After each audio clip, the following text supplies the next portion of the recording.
The chief executive of the British telecommunications company BT, Philip Jansen, said that they'll be using more AI for their customer service. But Jansen assures that customers will still have the option of conversing with real people because the technology still can't beat interacting with a human being. So, without all of that corporate sugarcoating, there will be less employees and more AI dependency in their company. This scenario completely sums up the job market in today's day and age. A country that replaces human beings with machines and AI because it cuts their costs. A country gearing towards a possible dystopian future, an automation nation. A new study suggests that about 8 million jobs in the UK might be lost because of artificial intelligence. Surprisingly, while many jobs could disappear, it seems that CEO positions won't be affected much. This worries some people. Even though some CEOs in the US are afraid of losing their jobs to AI, UK CEOs seem to be safer. But the study also shows that other jobs, especially middle management roles, and jobs in journalism and creative writing might be at risk. While AI and automation could bring big economic benefits and make businesses more efficient, it might not benefit everyone equally. To help the people who lose their jobs because of AI, the study suggests taxing rich people more and providing extra help from the government. As AI changes the way we work, it's important to make sure everyone is treated fairly. Additionally, the UK's Department for Education released a new report about how AI might be able to do around 10 to 30% of jobs by itself. But it could also make work better and create new important jobs. Some people say AI could help solve big problems, such as climate change, or help us live longer. But they worry it might hurt society if we're not careful. The report also talks about which jobs are most at risk from AI. Jobs in finance, law, and business might be affected the most. For example, jobs that are in telephone sales, legal work, and psychology could change because of AI. For instance, some banks have turned to AI systems to detect fraud, use chatbots to face customers, and summarize financial reports. The report says that people with higher qualifications might be in jobs that AI can take over more easily. It also says that some areas in London and the southeast of England might feel the effects of AI more because there are lots of professional jobs there. People are still trying to understand how AI will change jobs and economies in the future. Some think AI might create more jobs, not take them away. Early research from Europe shows that AI might actually be helping to create more jobs, especially for skilled workers and younger people. Another trend is that the job market is slowing down. Goldman Sachs research thinks that unemployment in the US will go up in the next year because of this. AI and automation is also changing how companies hire and keep workers. More than 50% of US companies are using AI, but more are expected to start using it soon. This could affect different industries in different ways. For example, jobs in logo design, writing, or translating could be done by ChatGPT instead of people. But new jobs could also be created because of AI. Artificial intelligence can also help recruiters find the right people for jobs faster. Some job marketplaces are even using AI tools to offer their own services, even in logo design or translating. Overall, it looks like the US job market is going through a tough time. Unemployment might go up, and there could be fewer jobs in the next year.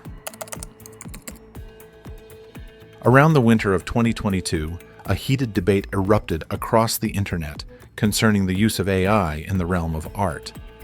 Artists and creators voiced their condemnation as it came to light that some AI systems were being trained using real artworks. However, Ruth Stella, independent animator, tells Harvard Gazette, generally speaking, AI does threaten jobs in the animation industry. I'm told that it is already being used in some large studios, but it will also be a collaborator. There are many angles to approach this issue. If AI art still looks like art, what is stopping other people to enjoy it as is? Either way, some art is functional and only serves to deliver a message to people. Would generated art for a brochure be useless if it does its job of informing the reader? On the other hand, there is not enough justification to use a tool that marginalizes artists because of its unethical sources.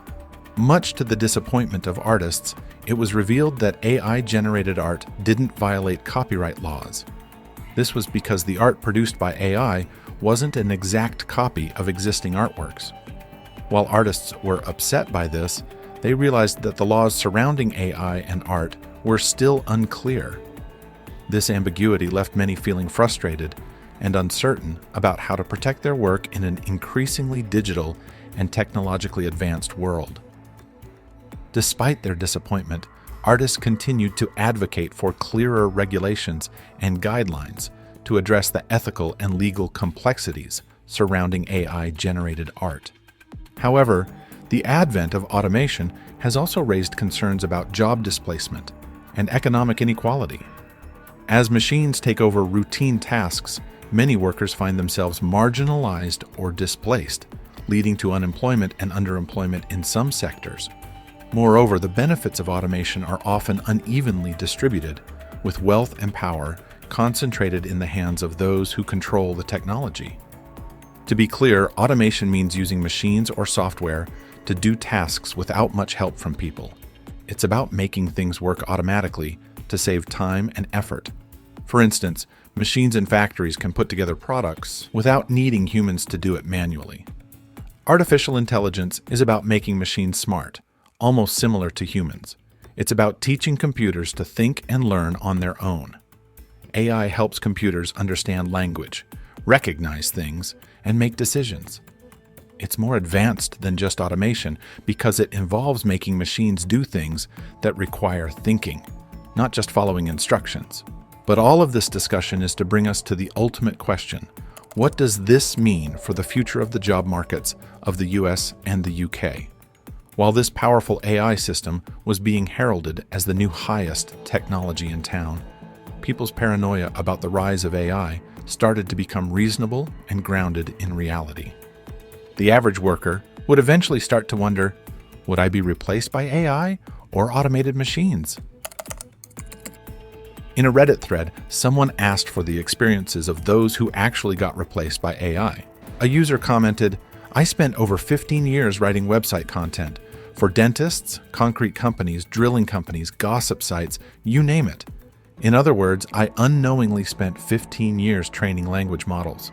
In late 2022, my boss discovered Jasper, decided he didn't need me anymore, and fired me."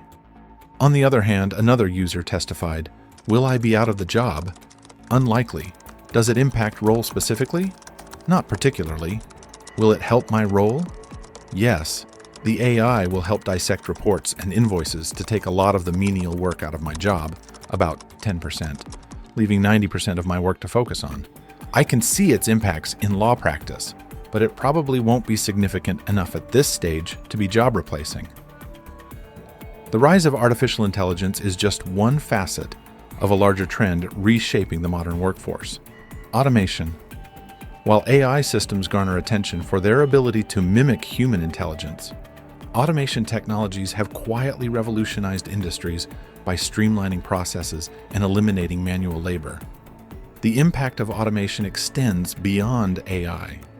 In numerous industries, machines have replaced people in repetitive, labor-intensive tasks, leading to increased efficiency and cost savings for businesses. Manufacturing, as an example, has seen a significant shift towards automation, with robots performing tasks such as assembly, welding, and packaging. Similarly, in sectors including agriculture, logistics, and even in hospitals and grocery stores, automated machinery has reduced the need for manual labor, enabling faster production and distribution processes. During COVID, automation really came in handy. It helped in lots of ways, particularly with contactless deliveries, so people could get stuff without risking getting sick. Also, in factories and warehouses, robots helped keep things going when human workers couldn't be there. Plus, automation helped with remote work, making it easier for people to do their jobs from home. To cite an instance, NHS Scotland found digital automation a great help in their vaccine management system and saved patients a lot of time with booking appointments. Overall, it made things safer and more efficient during a tough time. Examples include grocery stores such as Walmart and Target have installed self-checkout stalls as an option for grocers. This may have been a route that grocery store companies have taken to cut costs on manual labor and to lessen the people that they have to pay. The self-checkout stalls are not exactly replacements on the conventional cashier or grocery checker, as it's still an option to check out with them in these grocery stores. However, while this may have looked like an ideal and profitable decision, studies have been found that self-checkout caused inventory shrinkage and encourages theft behavior with the grocers. The CEO of Dollar Tree stated that they will not be dependent on self-checkout anymore, as shrink continues to be the most significant headwind in our business. An article from Time tells its readers that some blame COVID as the fuel to automated machines replacing humans in their jobs during the pandemic and extending beyond that period. Booth attendant Larry Collins recalls how his boss told him not to clock in for work anymore when the pandemic hit. He later on figured out that they were replaced by machines, as 185 toll collectors like Larry lost their jobs. In the same article, Daniel Susskind from the University of Oxford said, "This pandemic has created a very strong incentive to automate the work of human beings. Machines don't fall ill, they don't need to isolate to protect peers, they don't need to take time off work." Just a few years ago, instances such as this would have been shrugged off as paranoia and maybe a result of watching one too many sci-fi movies. Before the development of ChatGPT, AI was primarily known for its applications in specific, narrow tasks rather than general conversation. Early AI systems were designed to perform particular functions, such as playing chess, recognizing speech, or filtering spam emails. Technologies such as IBM's Watson, which won Jeopardy! In 2011, showcased AI's potential in processing and analyzing vast amounts of information. In an unforgettable episode of Jeopardy! In 2011, IBM's AI named Watson competed against two of the game's greatest champions, Ken Jennings and Brad Rutter. Watson, a powerful supercomputer, sat between the two human contestants, its sleek black screen displaying its name. As the game began, Watson quickly showed its impressive abilities, buzzing in with the correct answers almost instantly. The AI's speed and accuracy amazed both the audience and the contestants. Watson wasn't just fast, it understood the nuances of language and wordplay, crucial elements in Jeopardy!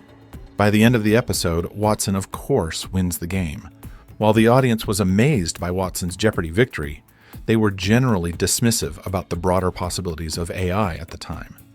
Many saw it as a remarkable but isolated achievement, not foreseeing how rapidly AI technology would advance. They marveled at Watson's trivia skills, but did not imagine it evolving to the point where it could engage in natural conversations, create art, or perform complex human tasks. The idea that artificial intelligence would become an integral part of daily life, influencing everything from healthcare to entertainment, seemed far-fetched. Little do the people back then know AI is going to change the world in ways that we couldn't even imagine before. Before the emergence of ChatGPT, life was characterized by a distinct absence of the seamless interaction with artificial intelligence that we experience today. AI, while present in various forms, was not as accessible due to several factors. Firstly, AI technology was primarily confined to specialized and narrow applications. These early AI systems were developed for specific tasks, such as speech recognition, image processing, or data analysis.